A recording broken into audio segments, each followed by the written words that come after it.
Hey there folks, welcome back to the IMCDB project. That is, I of course am your host CDB, you are not. And today we're going to continue with TOBS grapefruit. I'm going to go with the DE at least for the first pass today. I do that on weekends sometimes when I'm not doing a video, just to sort of stay in the habit of it. It does not, quite frankly, get me very close in terms of my shave. I'm not crazy about it. But I'll follow it up with a cart, and then it will be glorious, I'm sure. But it takes me more time, and then I really have to be careful not to cut myself on the imperfections on my head and all that, which is why I don't typically use it a lot. DEs, that is. Carts just work better for me on the dome, and that's just all there is to it.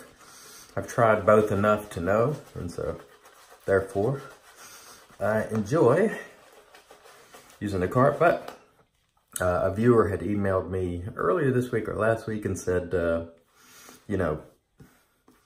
I like to, he said he liked to use a DE and then sort of follow it up with a cart. And that certainly does work. It is absolutely necessary for me because the DEs just don't get me as close. And I have to be very, very careful around my ears, particularly with DEs, because you can take a chunk out of those ears if you're not careful with the DE easier than with the cart, although you can do it with the cart as well. So just be careful.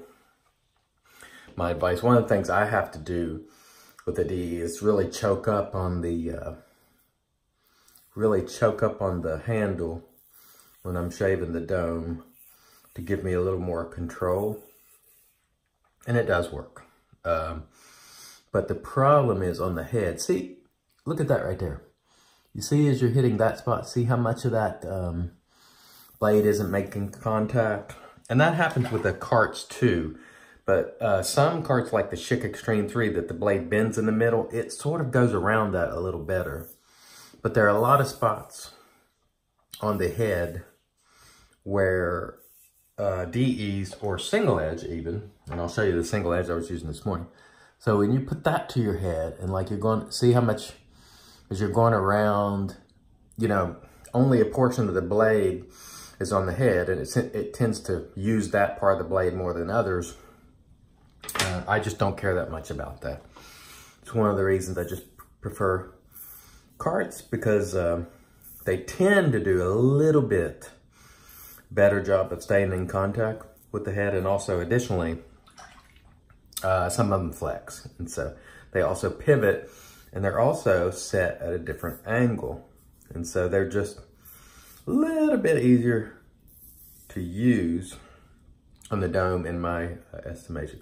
And I'm only going to do this, sort of with the grain-ish pass today with the DE. By the way, this is the raw shaving RS10, which I used yesterday.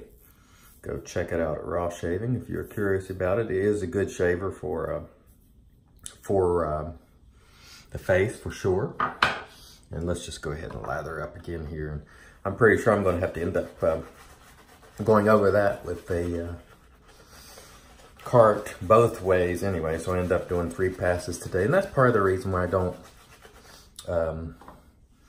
use DE. It's not as effective to me. This is really not a one-size-fits-all sort of thing, hobby, whatever you want to call it. Call it what you will. But not everything works for everyone, and you have to find what works best for you. And some people swear by DEs, and they work very effectively, and I'm just not one of those people. So this time I'm going to use the Harry's, which is probably my second favorite head shaving razor. I don't find that it gets quite as close as the Defender with the same effort, but it still does a very good job, and I enjoy it. And it does a better job of staying in. See that spot right there? Look, I want to show you the difference. Notice how that blade, because of the angle and the way it is, and the shape of it itself, just sort of stays in contact. There's a little bit at the edge off. But you see that? That's why, in my opinion, I tend to get better shaves out of cart razors. They're in contact with my head more. That's just my observation.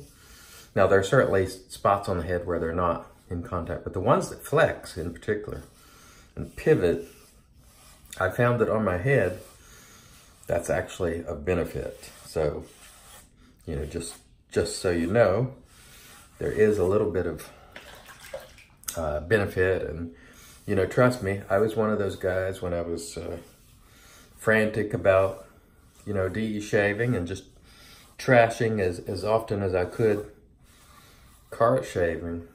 You know, oh, the pivot is bullshit. Your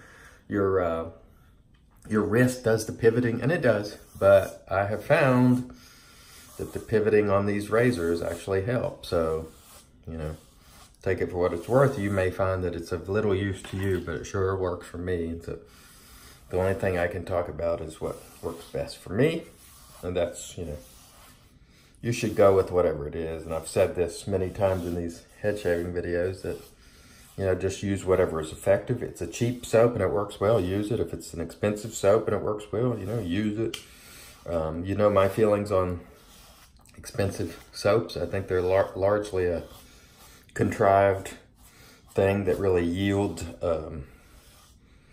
very little relative to their less expensive counterparts. In other words, the amount of gain you get from spending $50 as opposed to $15 is very, very, very small in most cases, in my opinion. For my skin type, no benefit whatsoever to me. However, if you have chronically dry skin, or maybe you have some condition and you just can't use certain types of things, there may be some benefit in buying certain soap with certain ingredients in them that help you. So I'm certainly open to the possibility, but generally in this particular hobby, if you want to call it that, spending more on software doesn't always equal more. That saying, you know, you get what you pay for is not always true. Sometimes you pay a lot more and you don't get much. And so sometimes it can be the opposite. Sometimes you're just flushing your money straight down the toilet.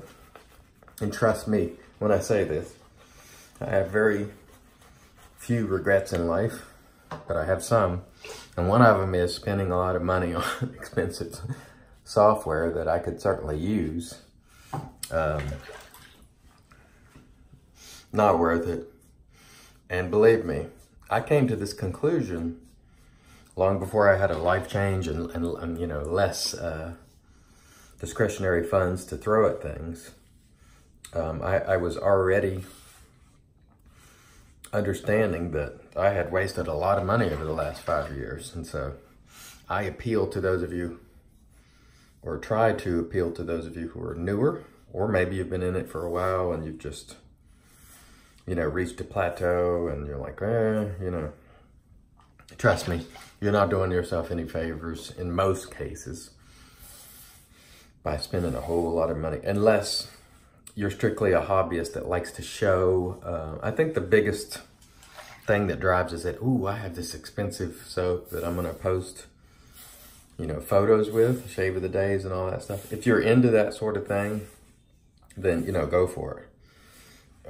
But as far as if you think you're getting an actual return on your investment that is really a great advantage over a $15 soap, and I know I covered a lot of this in the face shaving video, and some of you watch both, so I'm sorry if I'm being repetitive, but it's just a message that I like to put out once in a while, especially for new people, because I don't want them, you know, wasting their time or their hard-earned money that they're working hard to obtain, and they get a $70 soap, and then I'm gonna do some touching up here.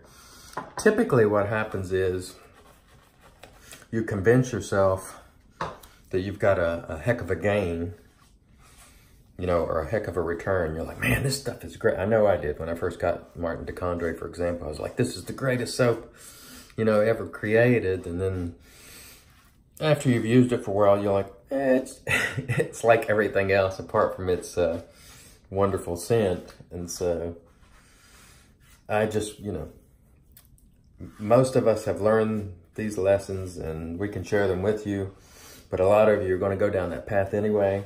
That's okay. But I'm just trying to save you a few dollars. And my advice is, rather than buying that $70 soap, buy a $15 soap and then take your wife to dinner or something. Now, granted, it probably won't cover it on the $50 you've saved if you're going to a really nice place, but take her out, send her some flowers. That would probably be a better use of those funds as far as I'm concerned. And so take my advice on that. I think it's sage wisdom. Use those funds for something that gives you a little better return on your investment. And again, a lot of people always get upset when I talk about that, and those are usually the people who spend their money on that.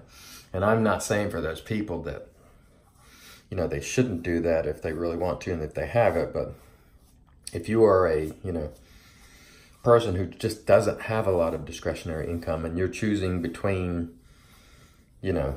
something you need or something you could be a little more useful, like let's say you're choosing between a watch that you're going to use and a soap, buy the watch. If you're choosing between entertainment for your family, like I'm going to get a subscription to Netflix or HBO or something, go with the entertainment. You'll get more out of it. That's my opinion. Anyway, I have to do a lot of touching up with the Harrys as compared to the Defender. The Defender just does a better job for me. But we've powered through it.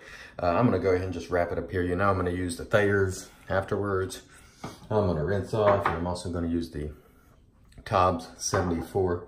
Today we did use for one pass the Raw Shaving RS10, a really good face shaving razor. Again, I don't care much for DEs on the dome for the reasons that you saw. We used the Harry's, which is a very good head shaver, but I prefer the Defender. At least for me, it just works better for me. I want to thank everybody for watching. Until next time, I've been your host, CDB. You are not. God bless.